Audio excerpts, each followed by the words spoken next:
Yoshi tinik na tutulungan siyang makatakas ng kanyang mga kasamahan kung magagawa niyang makalabas. Gumawa sila ng isang plano. Gumawa si Nick habang nagmimina sa paligid ng bilangguan. Ngayong araw, naghanda na si Yoshi na saksakin ang sarili gamit ang matalas na ito at inarusan si Nick na gumawa ng buwan sa pinigilita siya. Naging maayos ang plano at nagpanik ang mga bota na makita ang buwan ni Yoshi kaya dinala na siya sa malapit na ospital. Bukod sa bilangguan, lumabas siya sa kwarto at dinala siya sa headquarters ng Shiramatsu Yakuza Clan. Tinanggap siya ng mga opisyal tapos tinanggap siya ng trabaho ng isa sa mga pinuno ng Shiramatsu kung saan kailangan niyang makipag-vote sa isang Amerikano. Pinapagandaan ng mga tapos. Dinala ni Yoshi si Nick sa isang pabrika upang makilala ang Amerikano na lalaki na naghahanap ang pinipili. Ang trabaho ni Nick ay makipag-vote ng offer ng Shiramatsu Clan. Napatanggap si Nick ng magandang offer mula sa isang Yakuza na tinatawag na Seisha Clan upang ibenta roon ang kanyang negosyo. Hindi nagustuhan ni Penelope ang pagdating ni Nick at sa halip, kanyang pinuna ang kultura ng mga hapon at ng Yakuza at pinili na ibebenta ang metal factory sa Shiramatsu Clan. Narinig si Nick na hindi na magiging maayos ang negosasyon kung puro nag-iusapan kaya tinulad ni dalaga na pumasok sa loob ng bahay.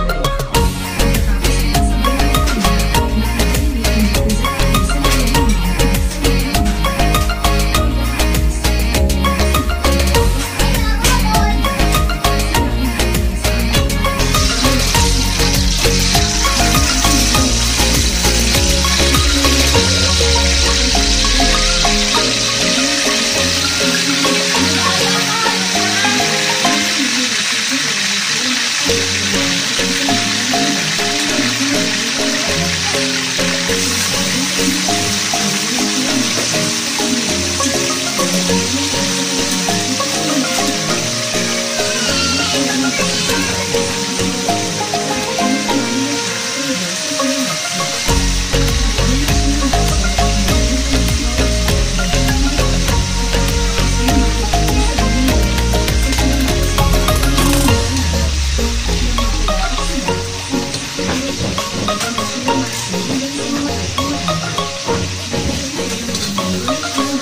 Ibigay ang kanyang mga lakas at gusto sa kanya.